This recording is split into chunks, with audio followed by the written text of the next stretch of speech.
আমরা এই খবরগুলো আপনাদের এখানে এসে পেয়েছি।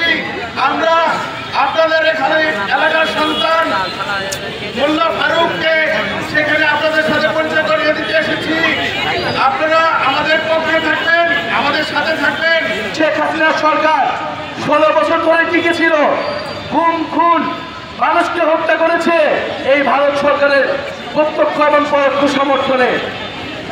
আমরা স্পষ্টভাবে বলেছি, সীমান্ত হত্যা আমরা কোনোভাবেই মেনে নিব না। বাংলাদেশের জনগণকে, বাংলাদেশের সীমান্তকে, বাংলাদেশের মাটি ও মানচিত্রকে রক্ষা করা বাংলাদেশের ছাত্র তরুণ যুবদের দায়িত্ব। সেই দায়িত্ব আমরা নিয়েছি এবং সেই দায়িত্বের ভিত্তিতেই জাতীয় নাগরিক পার্টি কাজ করবে।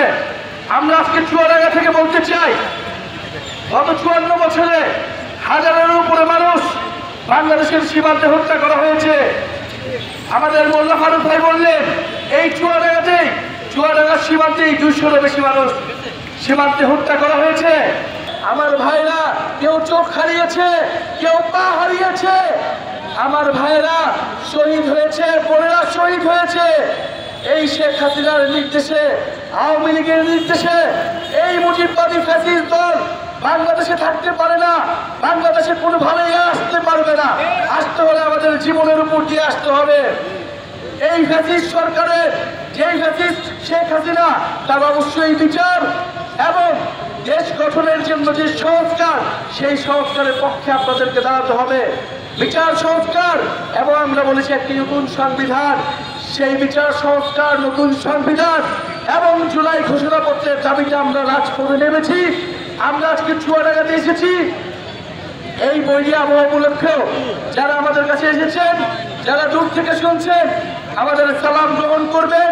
আপনাদের প্রতি আমাদের বার্তা এটাই, অভ্যুত্থানের নেতৃবৃন্দ এখনো রাজপথে আছে, আপনাদের হকের পক্ষে কথা বলছে। আপনারা আমাদেরকে সহযোগিতা করুন, ইনশাল্লাহ আপনারা হতাশ হবেন না। জাতীয় নাগরিক পার্টি নতুন বাংলাদেশ, জনগণের পক্ষের বাংলাদেশ, ইনসাফের পক্ষের বাংলাদেশ আপনাদেরকে উপহার দেবে।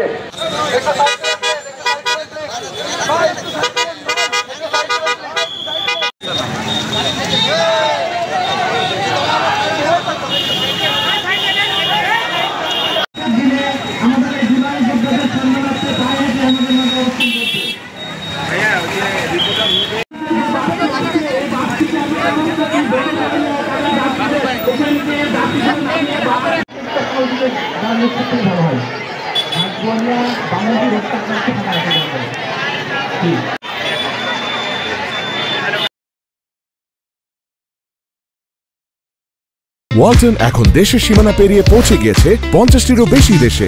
ওয়ালটন, ঘরে ঘরে, বিশ্বজুড়ে।